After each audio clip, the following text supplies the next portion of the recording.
So firstly, understand the importance of profit. It is why these old school people are saying profit, profit, profit. Think about it. Look at what is the importance of a profit after tax. See how EBITDA is. What is it? How do you want measure your operational risk? How you measure your business risk? These are tools that really help in risk mitigation.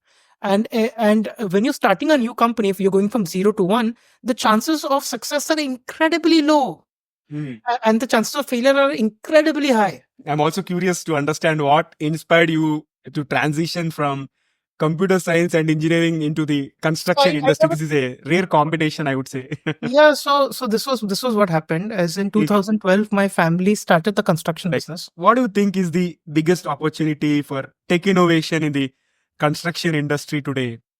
I think many people now focus on really complicated technologies. Not really. It is one thing for someone to tell you this or for you to read in a book, but it is another thing to live with the person and to experience what the person is saying and to see the person live. So, folks, you have tuned into TGV, and hearty welcome to the Guiding Voice podcast series, the world's only quadrilingual podcast at this moment of recording. And we are trying to embark into multiple languages as we speak. And here we embark on transformative conversations for a better future.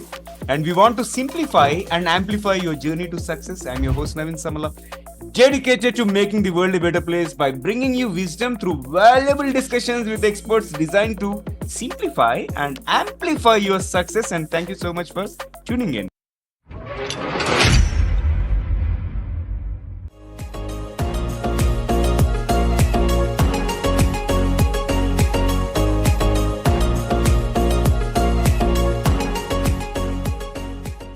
So, folks, we are joined by Ashitosh Katyal, who is a visionary leader and entrepreneur with over 6 years of experience in spearheading high-performing organizations and startups. And as the founder of Captech Technologies and a computer science graduate from the University of Illinois at Urbana-Champaign, Ashutosh is passionate about integrating technology into traditional construction to revolutionize recruitment and management processes. He is also the CTO of Capacity Infra, a public listed construction company in India. And today we are going to discuss with him from code to construction, the digital visionary, bridging tech and infrastructure. And before we get into the topic, here is an exciting twist. First, let us tickle our guest's brain.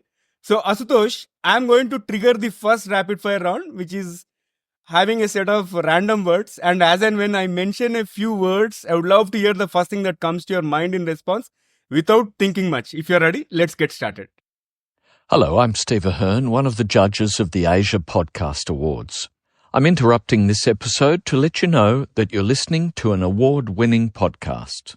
This podcast won its category in the 2024 Podcast Awards, so you know you're listening to quality. Enjoy your listening experience, and congratulations to the team who created this award-winning podcast for you. Sure, absolutely. Well, firstly, thank you so much for having me on your show. But yeah, sure, we can go ahead with the rapid fire. All right, so my first word is curiosity. Intelligence. Invention. Necessity. Future. Bright.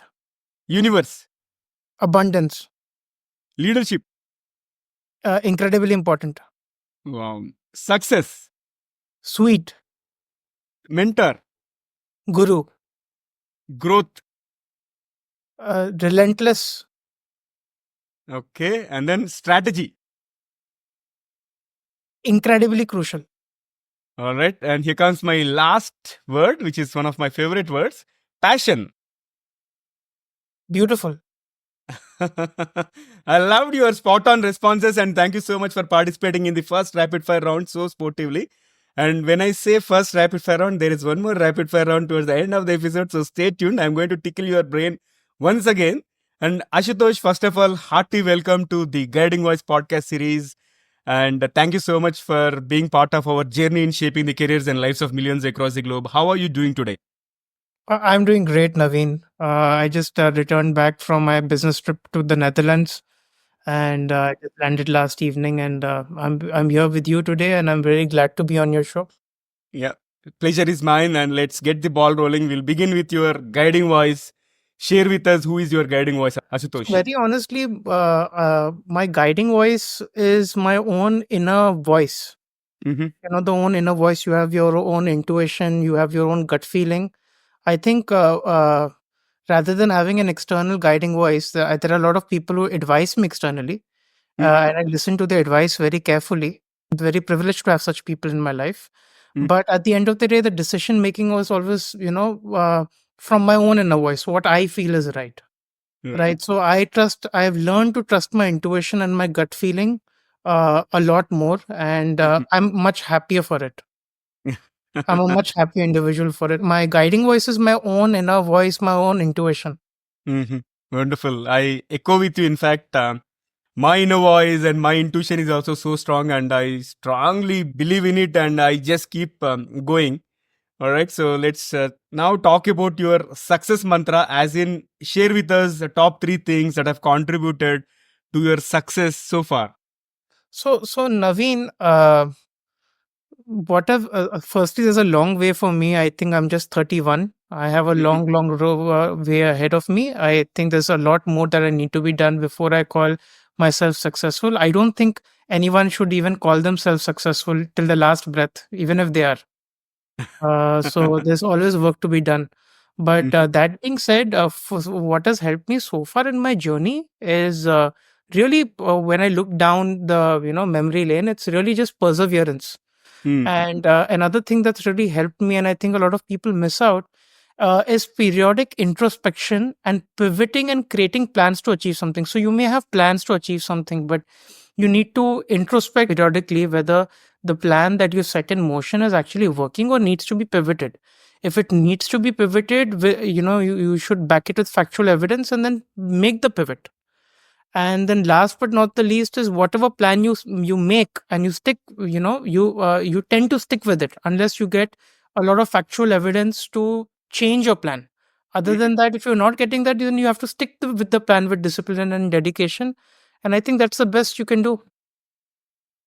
So one thing I loved the most is you're very humble, and most importantly, you said success is something until we experiencing it until our last breath, right? So it is so true and so inspiring.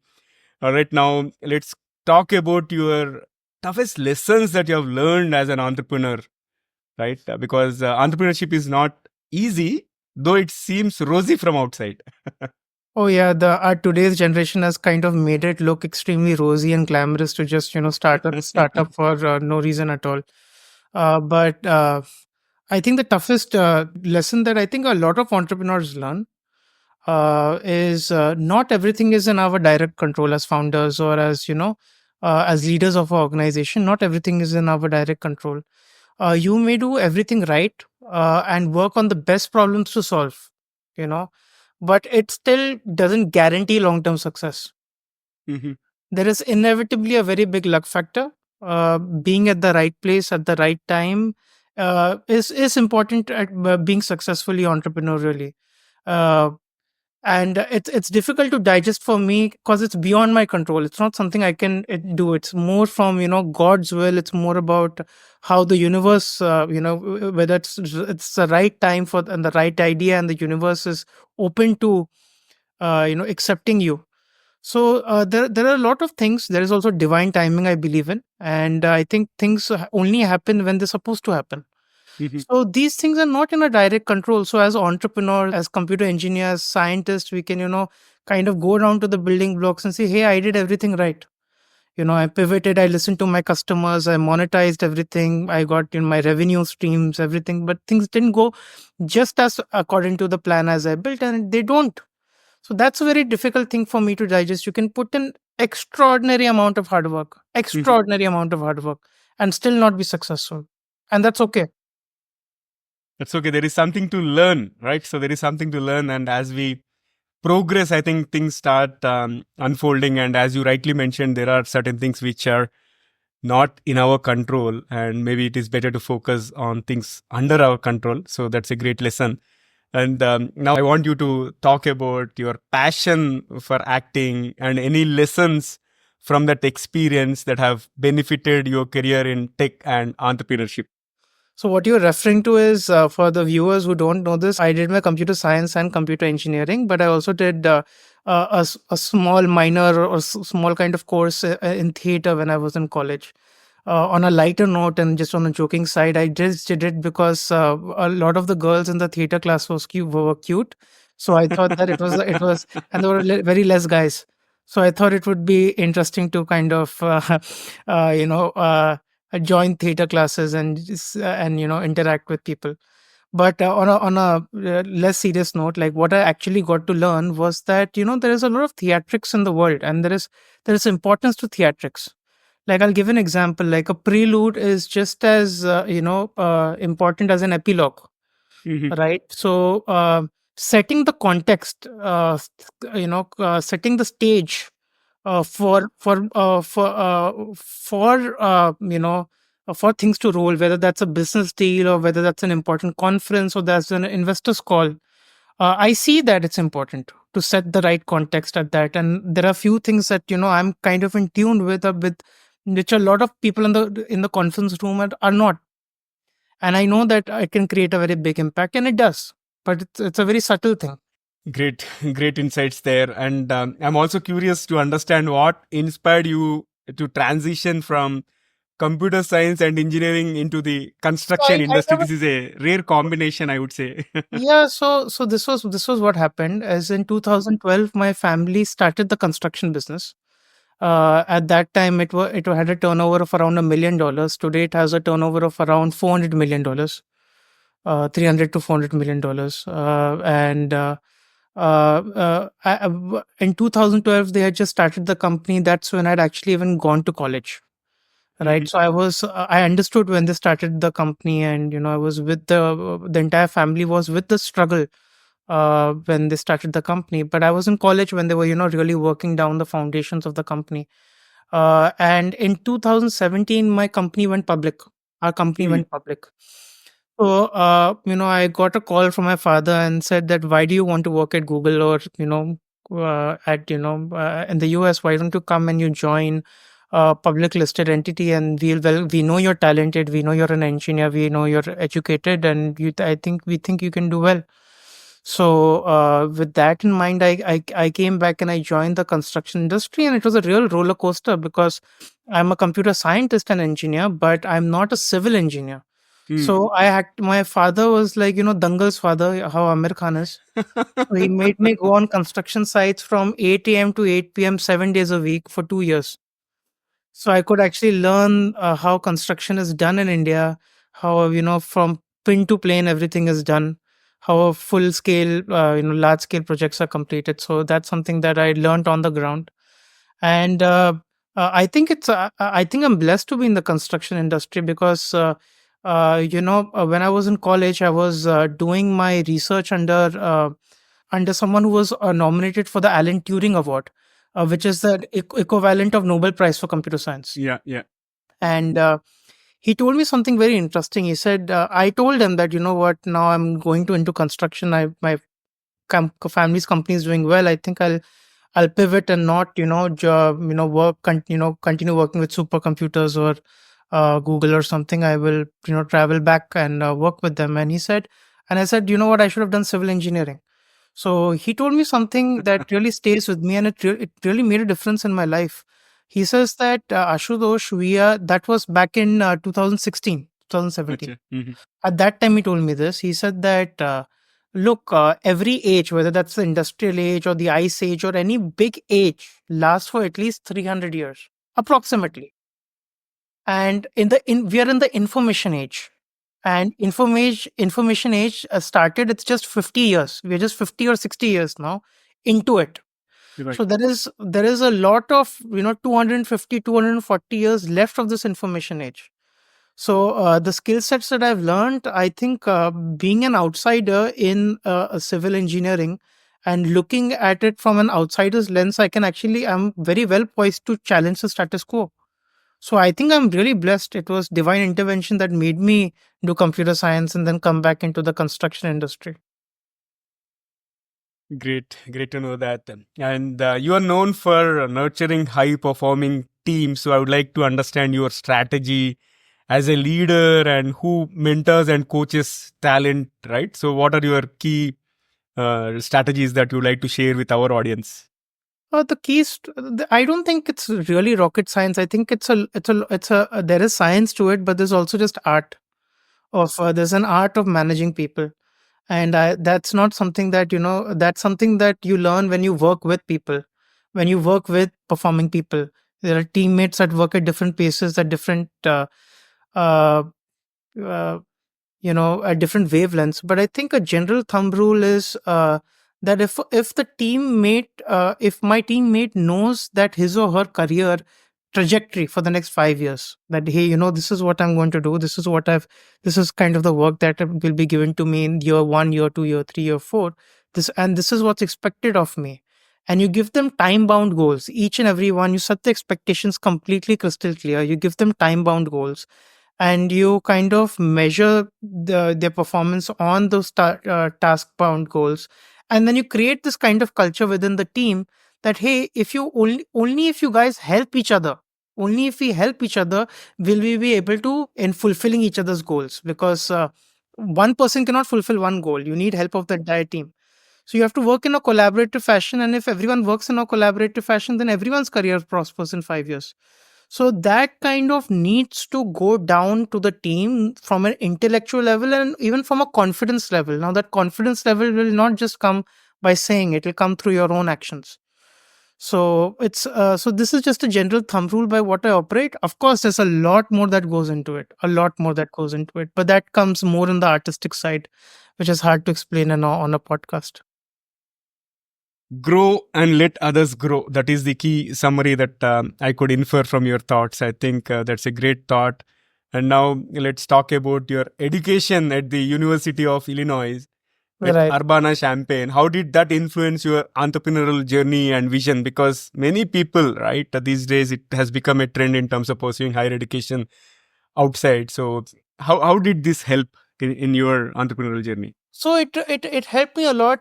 Firstly, I did my undergraduate from Urbana-Champaign, which is one of the renowned universities in the world for computer science, and that really helped me shape my the way I think, the way I think about problems, Mhm.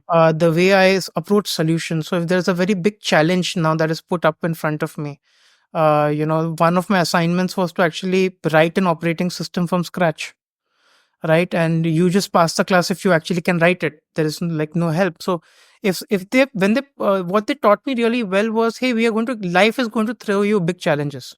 Yeah. Mhm. Now, are you going to get intimidated and scared, or what are you going to do about it? So, as an engineer, what I was taught, and what I'm very glad was taught, was to take this big problem, break it down into smaller problems. When you see the big problem, it becomes like, I can't fulfill this, I can't do this. But when you break the big problem into smaller bits, into doable things, it doesn't seem that daunting. And when you start solving it piece by piece by piece, you see very easily even the daunting and the very most challenging tasks can be done, which you didn't think you were capable of. So so this is something that I think a really good engineering institution taught me, that hey, you can do this. Another advantage that I had with the University of Illinois is that they have around 28 Nobel laureate professors.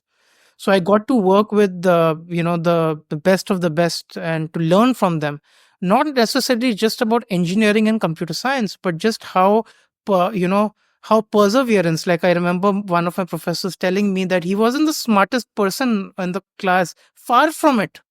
His GDP was somewhere 2.8 out of 4. It was ridiculous. But he's one of the most successful people I know. He sold his latest company for $500 million. Wow. So, so it taught me many things, that even if you're not that talented, but if you persevere and you keep your head down to the ground, that is worth far more than talent. It is one thing for someone to tell you this, or for you to read in a book, but it is another thing to live with the person and to experience what the person is saying and to see the person live.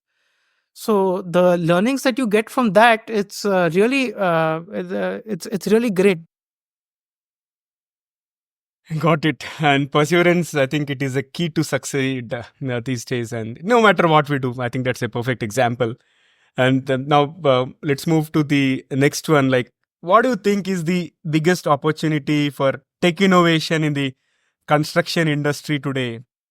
I think, many people now focus on really complicated technology. Is not really complicated, but sometimes we are into this realm of over ITization. Mhm. There's if you can't solve it, then let's solve it with technology. It's not necessarily that technology will be able to solve it. I think the most efficient way to use technology right now in today's construction world, especially in conjunction with the Indian construction world, which is growing at a very rapid pace, Yeah. is just creating simple systems and processes and digitizing it through IT platforms.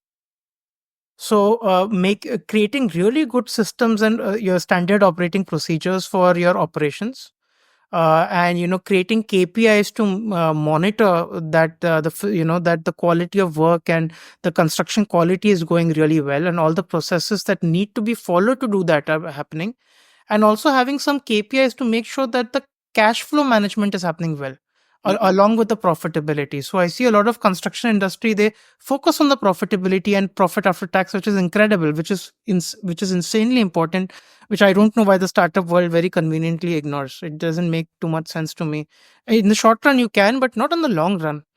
But Mhm. anyways, people do it, and I'm sure they have their own financial thesis for it.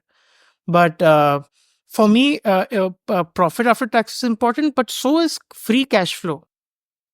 Your free cash flow to firm. How quickly are you're getting your cash from your client, and how quickly you're able to pay your suppliers.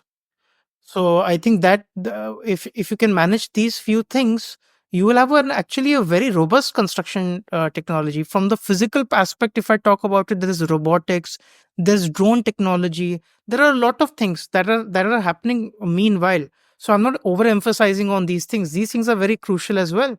But what I see when I speak to other construction companies is they're only focusing on drones. They're only focusing on robotics. Nobody's focusing on actually streamlining the systems and processes. कि भैया, if you do this itself, the return to the company is so ginormous. Mhm. First, do what is necessary.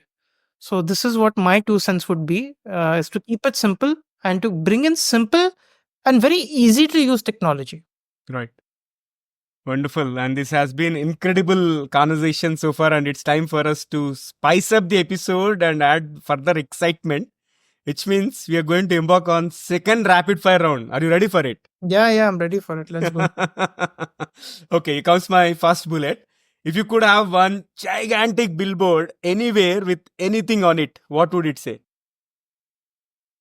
I think it would be my company's dashboard. It'll be two places actually. It would be outside, like I don't know, a giant billboard in the middle of New York City. I don't know, Times maybe Square. in Times Square or something. Yeah, Times Square or something, and just a huge board right next to BSc and NSC Mhm. would be good. Okay, That's the wonderful. first thing that came to my mind. I did. Superb, superb. And can you describe yourself in just one word? Persevering, Hmm. easy. And then nailed it. And then your favorite memory from your college days at UIUC. So we actually in my freshman year we built a platform to see where the big where so we had a lot of bars and a lot of sororities and a lot of frats and like the Greek life. These are places where they're a good party spot. So there were a lot of them in my college, and we didn't know which one to go and party at. So we built a platform which would take all the geolocated tweets and Facebook. At that time, the privacy settings were different, and it would put it on a Google map. So on a Friday evening, you would come to know which Friday or Saturday evening you would come to know which bar has the best party scene. So that was something very innovative and very fun, and there's a very good fun experience building it. And many people in our college used it actually, so it Oh, was a good experience. wonderful, wonderful. I think you should commercialize it. Yeah, we called it U. So my university's name is UIUC, Right. with a C for cat, Uh-huh. and we called it UIUSEE, UIUC. Oh, So wow. it was fun. Interesting. And what is one book or resource that every entrepreneur should read? I think the resource is CFA. is I think CFA level 1. I think a lot of people just especially in the new startup page, they just jump into into the fine grind of it without understanding the financials of the company. Right. Hmm.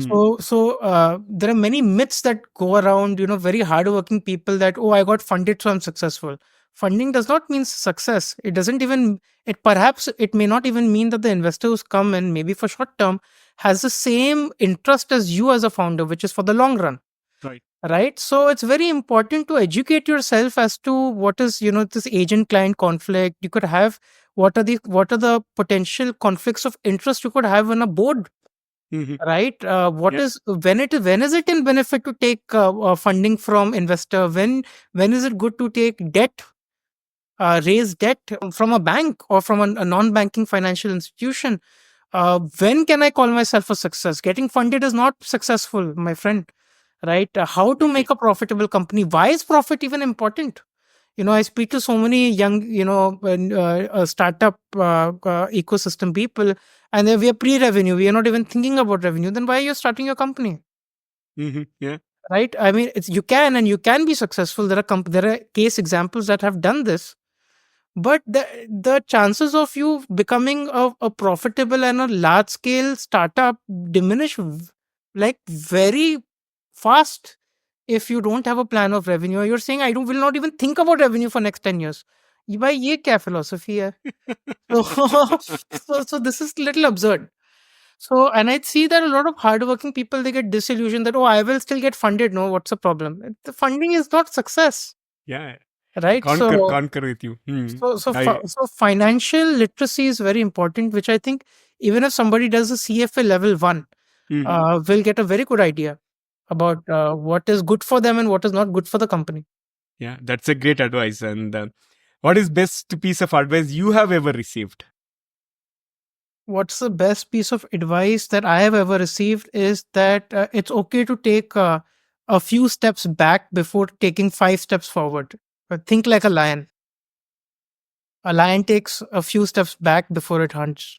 So Okay. there's no And problem. There's no lack of courage in taking a few steps back. But then when you take action, then you take it like a lion. Then you go for the neck. Then you go for the kill.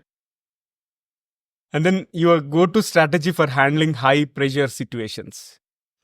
My go-to strategy for handling high pressure situations is if you get stressed out, you're not going to do much very good work. That's very true with me also. I see this in my own thing. When if I get too stressed, then my brain gets fried. So it's very important to not get stressed. Even when people are trying to stress you out, you need to like do some, I don't know, basic breathing exercises.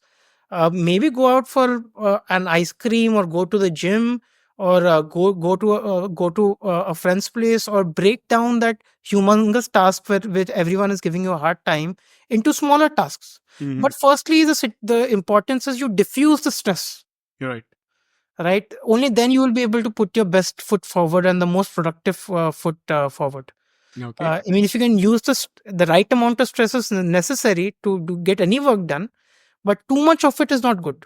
You need to diffuse it to the right optimal level. Okay. And what is your favorite city in the US and why?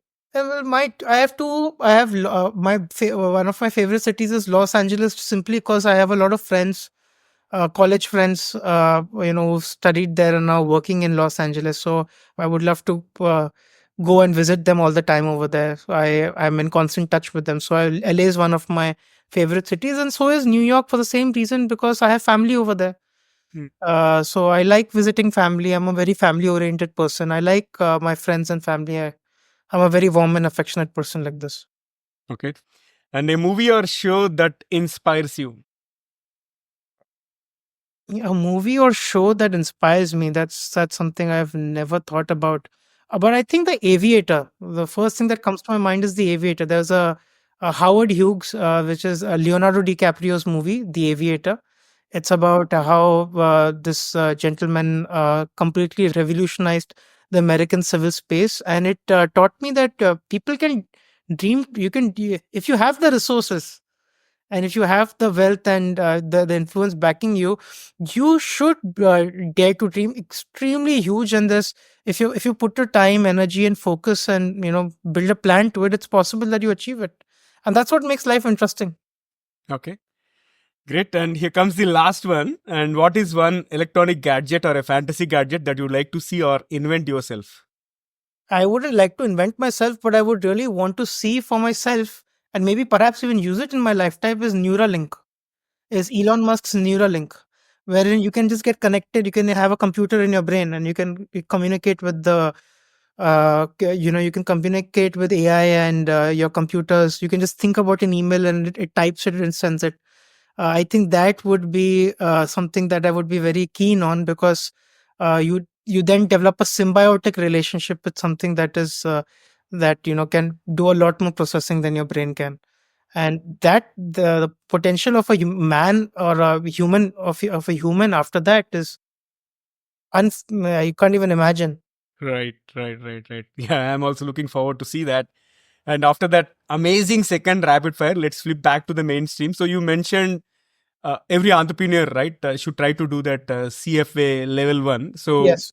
my question is more around that, double clicking on that. What are the key financial principles that you believe are essential for new entrepreneurs to understand when starting a business? Firstly, I think a lot of new entrepreneurs don't understand why profit, what is the importance of profit, Mm, which if you went 20, 30 years down the line, people would call it absurd. Like, how do you not, why are you doing business if you don't know what profit is? But now, somehow, when I say this, it sounds very old school and, old fashioned. But first, understand why you need profit. Why is it important for a business to be profitable, or at least cash flow positive all the time? Right, you need to understand these things. You need to understand what is your free cash flow to the firm, what is your free cash flow to equity, what is your weighted average cost of capital. Not to study so much in depth that you get stuck in theory, but to educate yourself as to what is the importance of profit. I firmly believe that if a company over say 20, 30 years is not making profit, then what is the right to exist? yeah. Right, someone will buy you. The only thing you have is a golden parachute that someone will come like Elon Musk and buy Twitter and turn things around.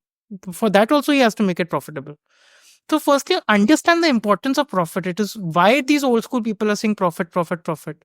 Think about it. Look at what is the importance of a profit after tax. See how EBITDA is. What is it? How do you want measure your operational risk? How you measure your business risk? These are tools that really help in risk mitigation. And when you're starting a new company, if you're going from 0 to 1, the chances of success are incredibly low, Hmm. and the chances of failure are incredibly high. So whatever you can do to increase your probability of success and mitigate the risk of failure, especially financial failure, is of utmost importance. If you don't know this, even if you get funding your way, what will you do with the funding? You will not spend it in the right way. Yeah. Right? And the person who's funding you will want his a pound of flesh at the end of the day. He's putting money in your organization. He's not doing charity work. So, what is the expectation of the investor also going to be? You should know very clearly before you onboard the investor.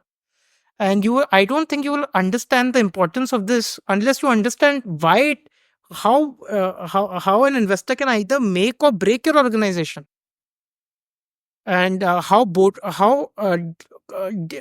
conflicts of interest arise in a boardroom, even when the short-term interest of everyone is to do well for the organization. You may have, as a founder, long-term interest to do very well for your organization 5 to 10 years down the line.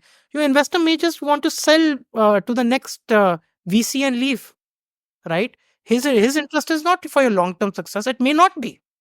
It could be, but it may not be. It may just be, hey, I'm just here for 2 years and I have to exit at a high, at creating a hype around this company, sell my stake to someone else, and I've called my game.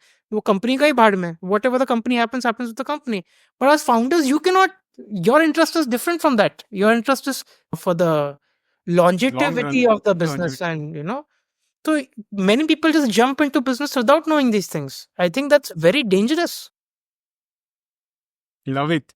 And I thoroughly enjoyed talking to you. It was such a great conversation and look forward to hosting you again in future. And how is your experience being hosted on TGV, The Guiding Oh, Voice. Naveen, it was great. I'm really glad to be on your show. I've seen some of your podcasts, and I'm really happy that I got this opportunity. It was really good, especially the rapid fire rounds. Those really That was something really creative and innovative, and it always brings out the creativity and hidden innovation that you want from your speaker, I think. So that's something, there's a big thumbs up from my side.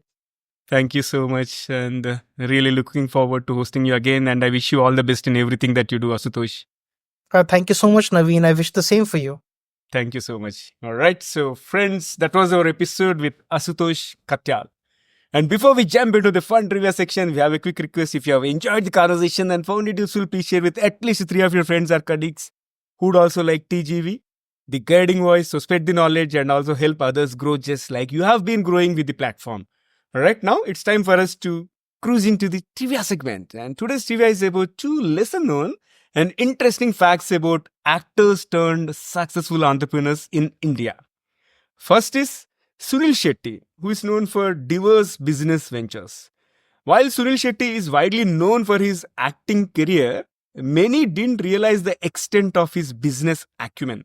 Apart from owning H2O, a chain of luxury water sports and adventure parks, and his production house, he has also ventured into the health and wellness space with his company S2 Reality and Developers. Additionally, Shetty also co-owns restaurants and gyms and was an early investor in various startups, and his strategic investments showcase his foresight in identifying growth sectors beyond the film industry. And second person I want to mention about is Twinkle Khanna, a best-selling author and also interior design entrepreneur. Twinkle Khanna has transitioned from acting to become a successful author and entrepreneur. And while many know her for her best-selling books like Mrs. Funny Bones and The Legend of Lakshmi Prasad, fewer people know that she is the co-founder of The White Window, a successful interior design store in Mumbai. And her company caters to high-end clientele and is known for blending contemporary design with the traditional Indian aesthetics. And her keen business sense and creative vision have made her one of the few Bollywood personalities to achieve entrepreneurial success in the literary and also design fields. So that's it from my side from the trivia perspective. Likewise, if you know any interesting facts about actors turned entrepreneurs, or if you have come across any entrepreneur who has some inspiring journey to share, do let me know about them. And folks, thank you so much for tuning in and also for being part of our awesome TGV family. So until next time, take care, stay inspired, and remember, the best is yet to come. Goodbye for now. See you all in the next episode with another amazing guest. Take care. Love you all. Bye-bye.